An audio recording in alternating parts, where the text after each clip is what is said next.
Well, we started with the song White Christmas. How about another favorite song that we sing at this time of year?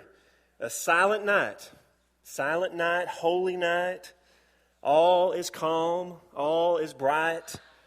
Round yon virgin, mother and child, holy infant, tender and mild. Sleep in heavenly peace, sleep in heavenly peace.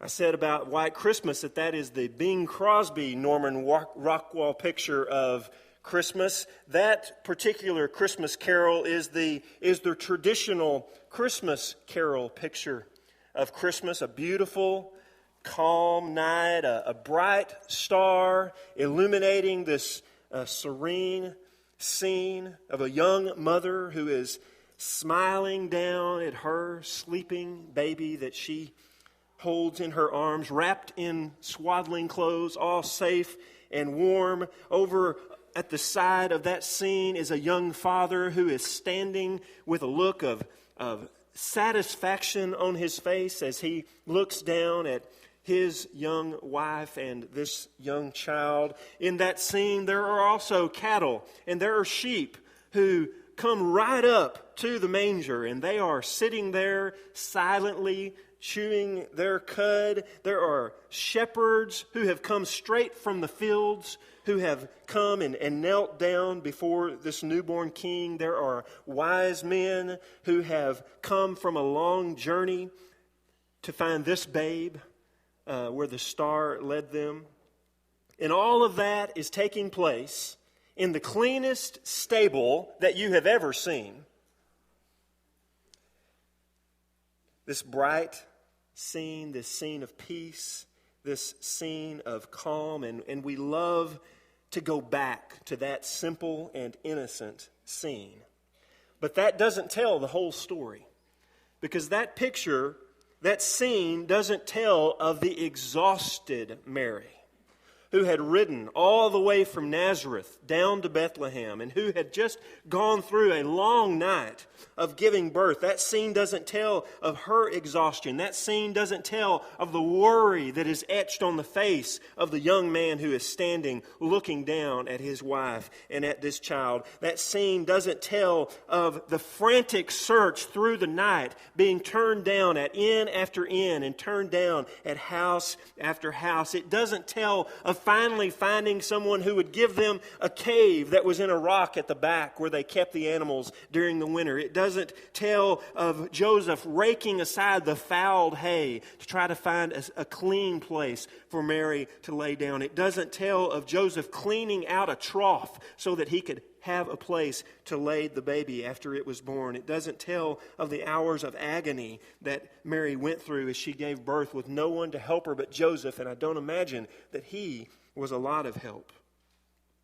But even that, folks, isn't the whole story. There is still yet a story behind the story. And this morning, as we finish our Christmas series, we're going to go to the story as it is told in the book of Revelation. And the message that we will find in that story is that God is for us, just as Paul wrote in Romans and John just read. If God is for us, who can be against us? The message of Christmas is that God is for us.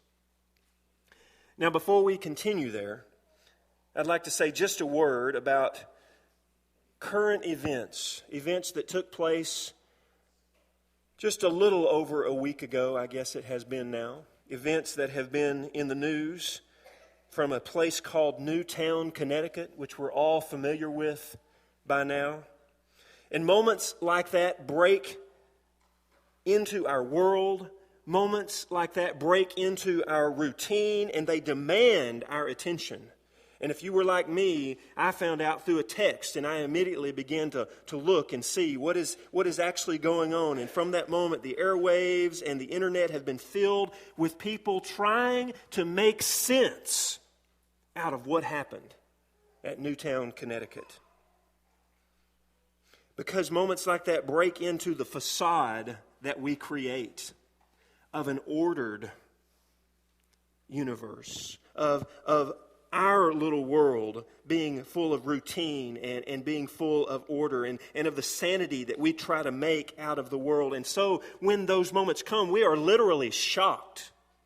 We are shocked by those kinds of events. And we are even more shocked, and I heard this said, that it happened so close to Christmas. Because the scene in Newtown does not match up with the scene that we paint in Bethlehem. And then we begin to ask questions because we can't comprehend. And we begin to ask questions that begin with why. And questions that begin with how. And we ask God, where were you? How could you let this happen? Why did you let this happen? If you are a good God, how did this bad thing happen? And behind all of those questions lie the question, God, if you love us, if you are with us, if you are for us, where were you? And if we're honest, it's not just tragic national events that cause us to ask those kinds of questions, but it's events that happen to us every day. Events that happen in our everyday life. When bad things happen to us, when life takes a turn that we were not expecting, when life takes a turn that honestly we don't care for, when pain and disease and disappointment and death break into the ordered, sane world that we have created for ourselves, we ask, God, where are you? God, where were you?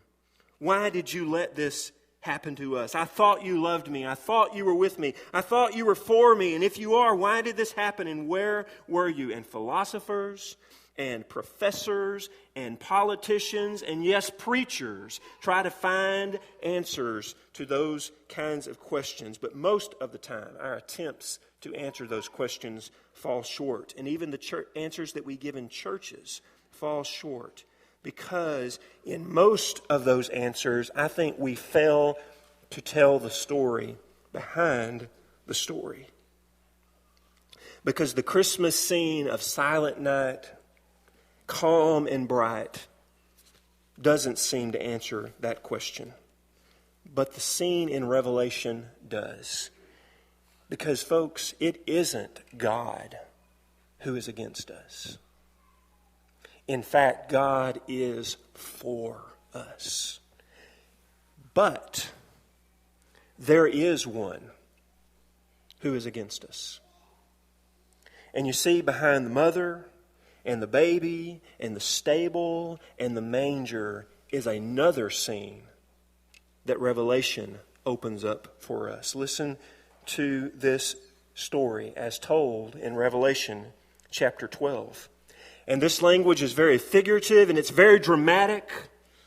But I think you will see the picture. A great sign appeared in heaven. A woman clothed with the sun, with the moon under her feet, and a crown of 12 stars on her head. And she was pregnant. And she cried out in pain as she was about to give birth. And then another sign appeared in heaven. An enormous red dragon with 7 heads, 10 horns, 7 crowns on its heads. Its tail swept a third of the stars out of the sky and flung them to the earth. The dragon stood in front of the woman who was about to give birth so that it might devour her child the moment that it was born. But she gave birth to a son, a male child, who will rule the nations with an iron scepter.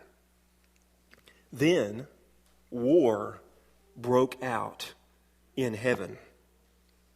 Michael and his angels fought against the dragon, and the dragon and his angels fought back, but he was not strong enough.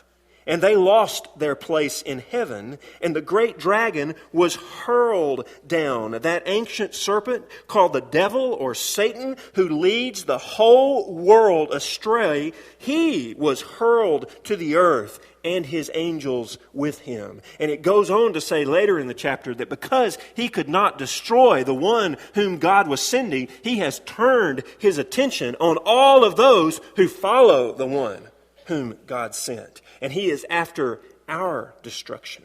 and he is out to devour us. And folks, what we must understand, even at Christmas time, is that we have one who is against us. We have an enemy, and he is strong, and he is powerful, and he has angels who do his bidding.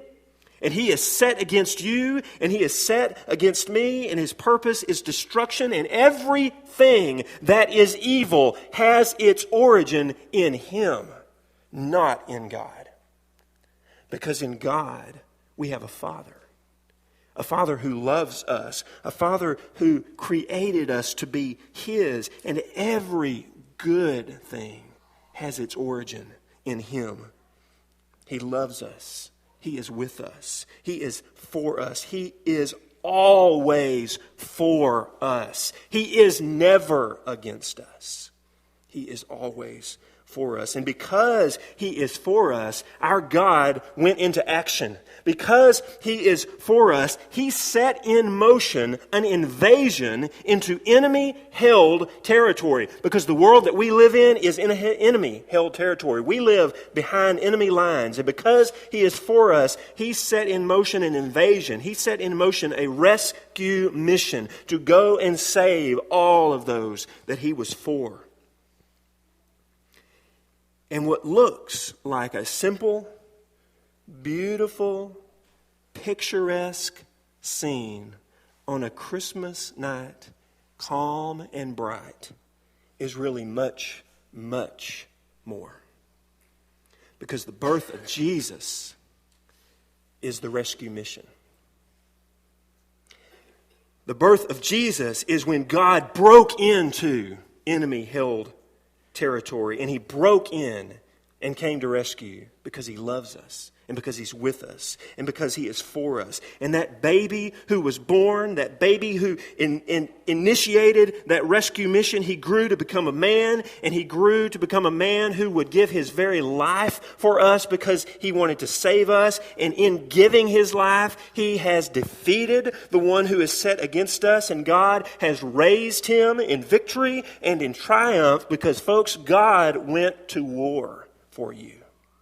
Because he is for you. And it all began with a birth. And that's a mystery, I admit to you. That's a deep and profound mystery. That God's battle plan begins with the birth of a baby. But I beg you to step into that mystery. So that when the moments of evil come, and folks, the moments of evil will come. When they strike our nation, when they strike your family, when you can't make sense out of all that is going on, when you are in shock and you ask how, and you ask why, and you want to know, where are you, God, and are you for me? Remember the Christmas story. Look behind the silent night. Look behind all that is calm and bright and see the great lengths that God has gone to for you. We started with a song, White Christmas. We referenced another song, Silent Night. I want to end with a song. It's probably the very first Christmas song. We know it as Mary's song from Luke chapter 1. But it isn't sweet and innocent like most of the songs we sing today, because Mary, even in her innocence, had a veiled idea that something more was going on. In fact, Simeon, an old man, came to her and told her that the child that she had would cause the rise and the fall of many, and that a sword would even pierce her own soul.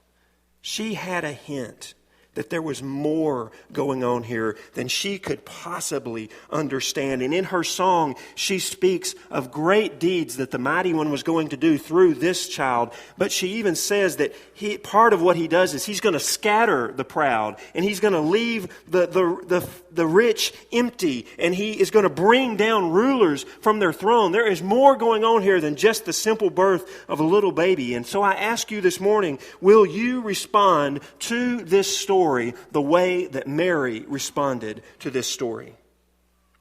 Will you respond to a story and to a plan that in many ways we do not understand? When the angel revealed the battle plan to her, her first question began like our questions begin. How? How can this be? Mary said. And I love what the angel said, because the angel said to her, no word from God will ever fail. Would you let that sink in? No word from God will ever fail. No plan of God's will ever fail. This plan from God will never fail. And Mary looked up at the angel and said, I am the Lord's humble servant. Let your word be fulfilled. So how do you respond to this story? Like Mary, I hope. It's okay to ask how. It's okay to ask why. But then hear the truth. No word from God will ever fail. As mysterious as it seems, as hard as it is to comprehend, as difficult as it is to see sometimes that the Lord's plan is working, no word from God will ever fail. And I hope you will respond in those times. I'm your humble servant. Let the word of the Lord be fulfilled. And part of what that means is recognizing there is evil. Part of that means recognizing there is a war that is being waged. Recognizing that we live in a battle and we live behind enemy lines. And so I encourage you to pick a side. Pick a side. Because there are two clearly defined sides. And I encourage you to pick God's side. Because the full message of Revelation is that God wins. His word doesn't fail. Every plan he has comes to fruition. And so pick a side. Pick God's side. Put your complete and utter faith in him. Embrace this mystery that the things he has set in motion will come to pass, and he will save you. And he will indeed, through this child, bring peace into the entire world, and he will bring peace into your life, and that he is the one who is fighting for you. And so I encourage you every day to choose Jesus, to join forces with Jesus, to fight with Jesus. And I guarantee you, because the Word of God guarantees you, you will emerge the victor when the end comes.